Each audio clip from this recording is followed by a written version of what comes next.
Sabía que este día llegaría, lo presentía en cada mirada de Mateo, en cada silencio cargado de preguntas que no se atrevía a formular. Pero la confirmación, tan directa, tan brutalmente honesta, dolió más de lo que jamás imaginé. Valeria me dijo, con la voz temblorosa de un niño que intenta ser valiente, en la boda, ¿podrían estar mis otros padres ahí? Para llevarme al altar. La frase resonó en el pequeño despacho que tenía en la facultad, un refugio que ahora se sentía como una jaula. El olor a café rancio, los montones de libros apilados en el escritorio, la luz gris que se filtraba por la ventana, todo me abrumaba. Mateo, mi Mateo, el niño de ojos grandes que había entrado en mi vida cuando tenía solo 3 años, quería que sus padres biológicos lo entregaran en su boda. Su boda. Aún me costaba asimilar que ese niño, mi niño, estaba planeando casarse. Asentí, aunque por dentro me estuviera desmoronando. ¿Eso es lo que quieres, cariño?, logré preguntar, esforzándome por mantener la voz firme. Él asintió con la cabeza, sin mirarme a los ojos. Sus manos jugaban nerviosamente con el dobladillo de su camisa. Siempre me han apoyado. Y quiero que estén ahí, como mis verdaderos padres. Las palabras, como dagas frías, se clavaron en lo más profundo de mi ser. Mis verdaderos padres. Nunca, en los 25 años que lo he criado, había escuchado a Mateo usar esa expresión. Siempre habían sido sus padres biológicos, una etiqueta que mantenía cierta distancia, un respeto tácito por el vínculo que nos unía. Pero ahora, en este momento crucial, se atrevía a decirlo abiertamente, a reivindicar una conexión que yo no podía ofrecerle. El divorcio con Ricardo, hace ya tantos años, me había dejado cicatrices profundas, una desconfianza latente hacia cualquier promesa de amor eterno. Y tal vez, solo tal vez, esa sombra había afectado mi manera de criar a Mateo. Siempre fui consciente de su historia, de sus orígenes. Nunca intenté borrar a sus padres biológicos de su vida, al contrario, fomenté la relación, las visitas, las llamadas. Quería que él supiera de dónde venía, que entendiera su identidad completa. Pero supongo que en el fondo, siempre temí este momento. Temí que a pesar de todo mi amor, de todo mi esfuerzo, nunca sería suficiente. Que la sangre al final, pesaría más que la crianza. Entiendo, dije, intentando mantener la compostura. Por supuesto que entiendo. Hablaremos con ellos. Mateo levantó la vista, con una mezcla de alivio y culpa en sus ojos. Me abrazó con fuerza, un abrazo que me recordó a aquel niño pequeño que se aferraba a mis piernas el primer día que lo llevé al jardín de infancia. Un abrazo que paradójicamente me hacía sentir más cerca y más lejos que nunca. Cuando salió de mi despacho me derrumbé en la silla. Las lágrimas que había contenido durante toda la conversación brotaron sin control. No lloraba por mí, o al menos no solo por mí. Lloraba por Mateo, por la complejidad de su situación, por la carga que llevaba sobre sus hombros. Lloraba por la ilusión rota de una maternidad ideal, por la certeza de que, a pesar de todo, nunca podría llenar el vacío que sus padres biológicos habían dejado. El divorcio me había enseñado que el amor, a veces, no es suficiente. Que las promesas se rompen, que los sueños se desvanecen, que las personas cambian. Y ahora, Mateo me estaba mostrando otra cara de esa verdad. Que el amor adoptivo, por más intenso y sincero que sea, no puede borrar el anhelo de pertenecer, de conocer las raíces, de sentir la conexión primigenia. Me levanté de la silla, con las piernas temblorosas. Tenía que hablar con Ricardo. Aunque nuestra relación fuera prácticamente inexistente, necesitaba su apoyo, su perspectiva. Después de todo, él también había sido el padre de Mateo durante muchos años. Y tal vez, solo tal vez juntos, podríamos encontrar la manera de ayudar a nuestro hijo a navegar por este laberinto de emociones. La idea de llamarlo me revolvió el estómago. No hablábamos desde hacía años, desde que la herida del divorcio se había cerrado, o eso creía. Pero sabía que era lo correcto. Mateo merecía toda nuestra ayuda, todo nuestro amor, aunque eso significara enfrentar fantasmas del pasado. Respiré hondo y marqué su número. El tono de llamada me pareció eterno. Cada segundo era un recordatorio de todo lo que habíamos perdido, de todo lo que habíamos destruido. Finalmente Ricardo contestó. Su voz, aunque un poco más grave, era la misma que recordaba. Valeria, dijo, con un tono de sorpresa. ¿Cuánto tiempo? Ricardo, respondí, intentando sonar tranquila. Necesito hablar contigo. Es sobre Mateo. El silencio que siguió fue ensordecedor. Sabía que él también sentía el peso de la historia, el eco de las promesas rotas. Pero también sabía que, a pesar de todo, ambos queríamos lo mejor para nuestro hijo. ¿Qué ha pasado?, preguntó finalmente. Se va a casar, dije, y quiere que sus padres biológicos lo lleven al altar. Escuché su respiración entrecortada al otro lado de la línea. Sabía que él también estaba sintiendo el golpe, la punzada de la realidad. Mateo ya no era un niño. Era un hombre, que estaba construyendo su propia vida. Una vida en la que nosotros, sus padres adoptivos, teníamos un papel secundario. ¿Y qué quieres que haga?, preguntó Ricardo, con un tono que revelaba su propia confusión. No lo sé, admití. Pero necesito tu ayuda. Necesitamos ayudarlo. Juntos. Otro silencio se extendió entre nosotros, cargado de la complejidad de nuestra relación y el peso de la situación de Mateo. Al fin, Ricardo suspiró. Necesito tiempo para asimilar esto, Valeria. Es mucho, confesó. Pero sí, tienes razón. Mateo es lo primero. ¿Cuándo podemos hablar? Acordamos reunirnos al día siguiente en una cafetería neutral, un punto intermedio entre nuestras vidas separadas. Colgué el teléfono con una sensación agridulce. Había dado el primer paso, pero el camino por delante se antojaba tortuoso y lleno de espinas. La noche fue un torbellino de insomnio y recuerdos. Revisité los primeros años de Mateo, sus primeras palabras, sus logros escolares, los abrazos nocturnos después de una pesadilla. Reviví la angustia del divorcio, la culpa por haber fallado como pareja, y el miedo constante de no ser suficiente como madre. Intenté convencerme de que había hecho todo lo posible por Mateo, de que le había dado un hogar lleno de amor y seguridad. Pero una voz persistente susurraba que, a pesar de todo, siempre estaría a la sombra de su origen, la pregunta silenciada sobre quiénes eran sus verdaderos padres. A la mañana siguiente, me vestí con la mayor neutralidad posible, intentando proyectar una imagen de calma y control que no sentía en absoluto. La cafetería estaba llena de gente, el bullicio amortiguado por la música suave. Ricardo ya estaba allí, sentado en una mesa junto a la ventana, con el rostro marcado por la preocupación. Se veía más delgado, con algunas canas más en el cabello, pero sus ojos seguían siendo los mismos, aquellos que una vez me habían mirado con tanto amor. Nos saludamos con una torpe formalidad, un apretón de manos frío y distante. Nos sentamos en silencio, observándonos mutuamente, como si fuéramos dos extraños que intentaban reconocerse. Gracias por venir, Ricardo, dije rompiendo el silencio. No tenía otra opción, respondió él, con una media sonrisa. Se trata de Mateo. ¿Cómo lo está llevando? Está emocionado por la boda, pero también confundido, expliqué. Quiere a sus padres biológicos, quiere que formen parte de su vida. Y yo no sé cómo manejarlo. Ricardo suspiró.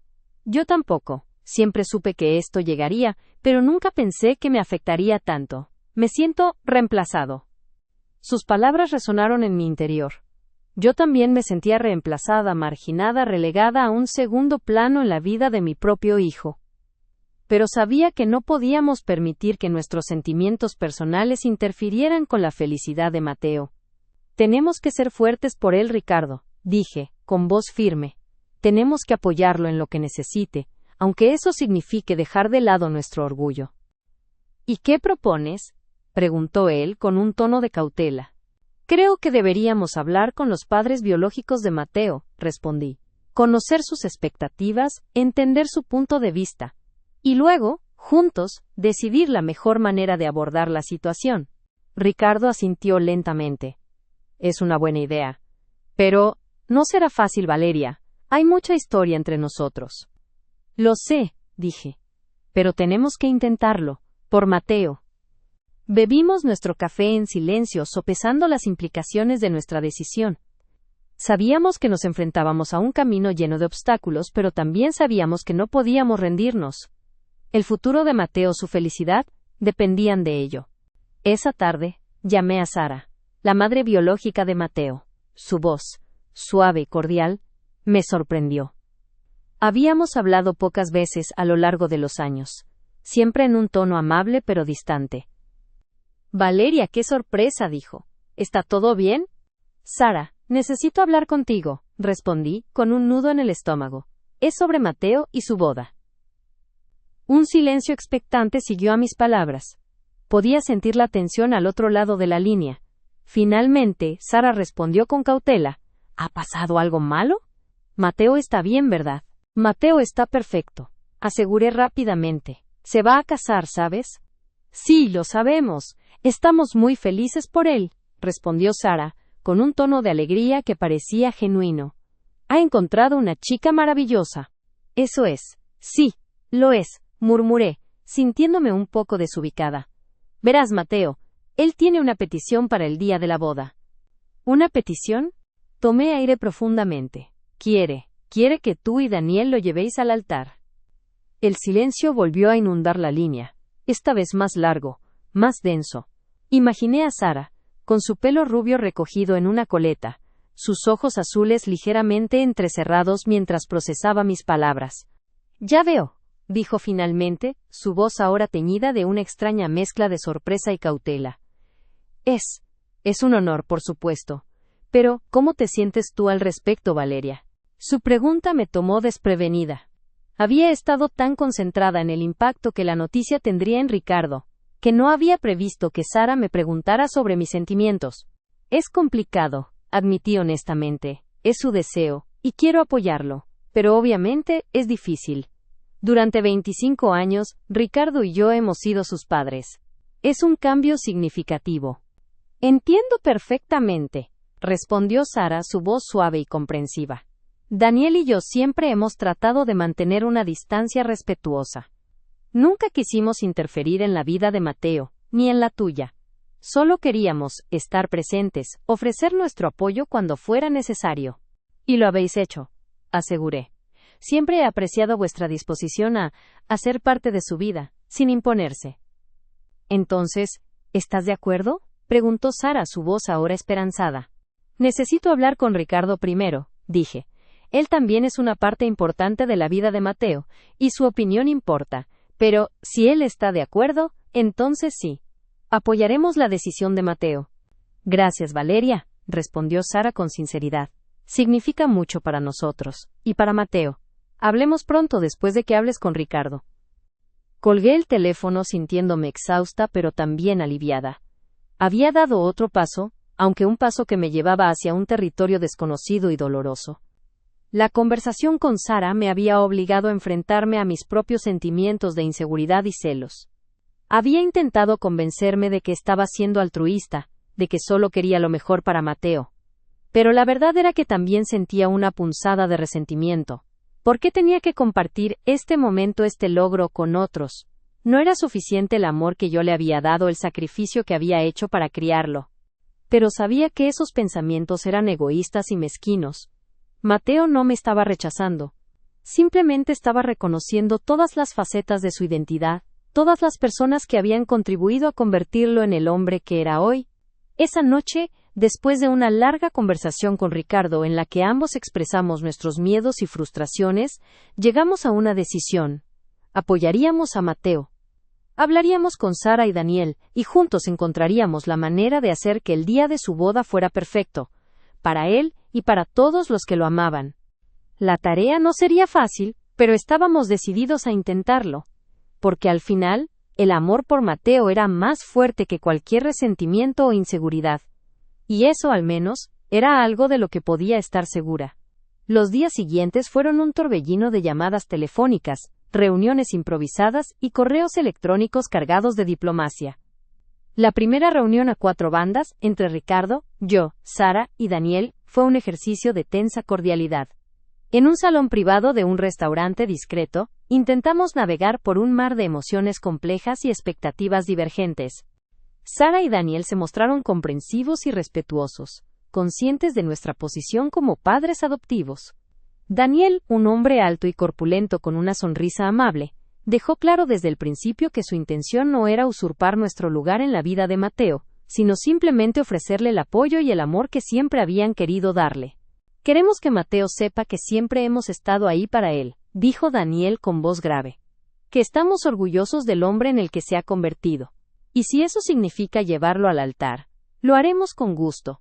Ricardo, por su parte, se mantuvo reservado, observando a Sara y Daniel con una mezcla de curiosidad y desconfianza. Su incomodidad era palpable, pero se esforzó por mantener la compostura y participar en la conversación de manera constructiva. Yo, por mi lado, me sentía como una mediadora, intentando equilibrar las necesidades y los deseos de todos los presentes. Traté de enfocarme en el bienestar de Mateo, recordándome constantemente que esto no se trataba de mí ni de mis sentimientos.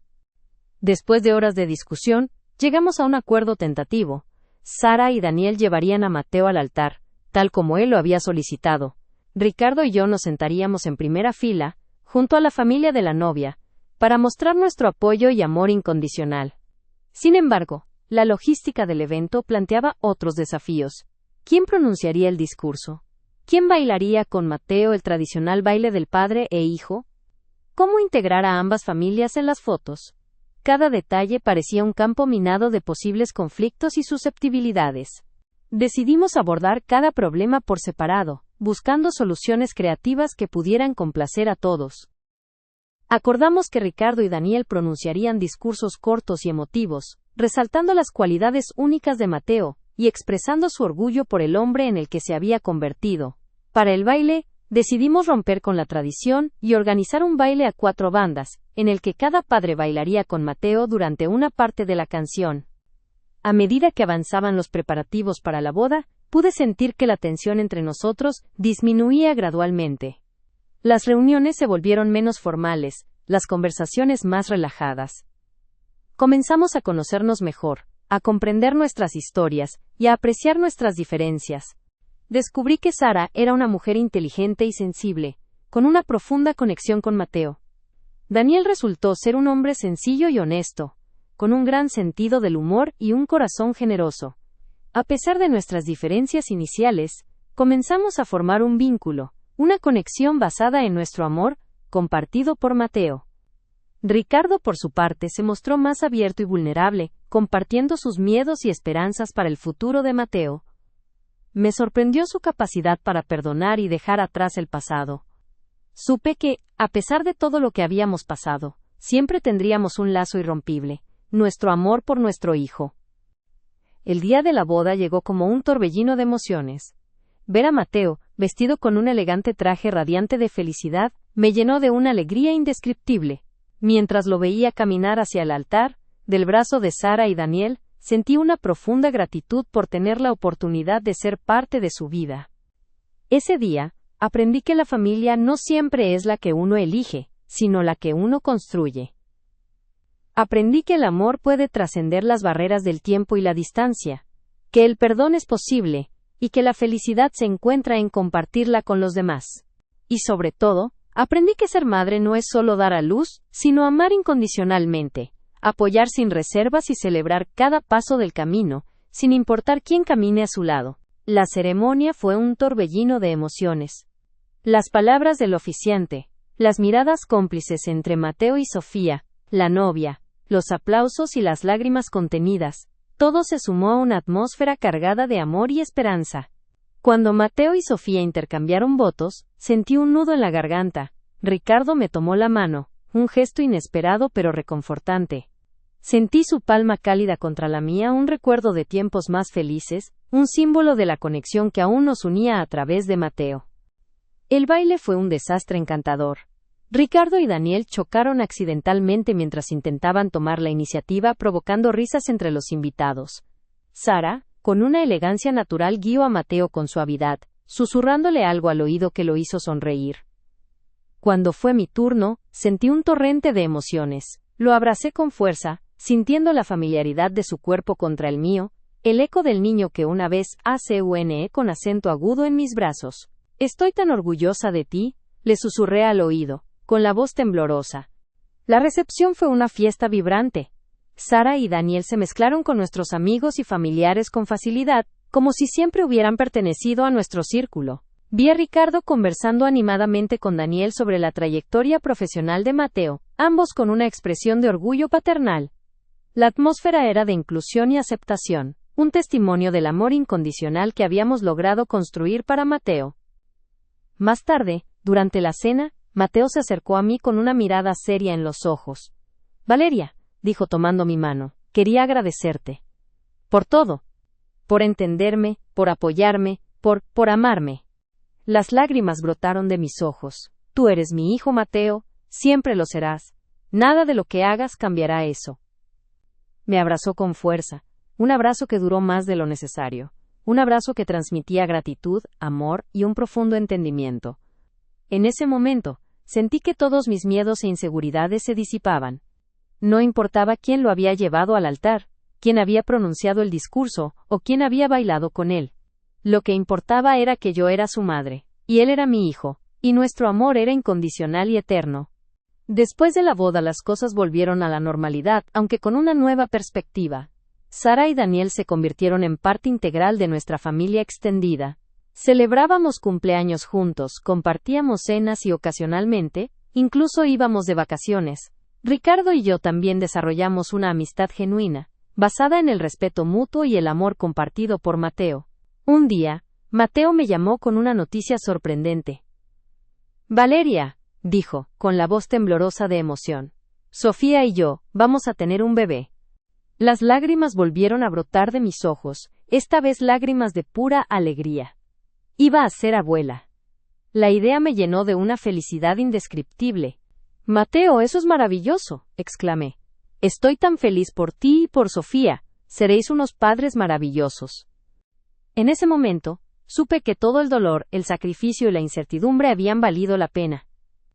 Habíamos construido una familia compleja pero unida, basada en el amor, el respeto y la aceptación. Y ahora, esa familia estaba a punto de crecer. Pensé en el futuro, en el niño que Mateo y Sofía traerían al mundo. Imaginé las celebraciones familiares, los abrazos y las risas, los consejos que les daría sobre la crianza de los hijos. Y sobre todo, pensé en el amor incondicional que estaría allí para ofrecer, un amor que trascendería la sangre, el origen y las circunstancias, un amor que simplemente era.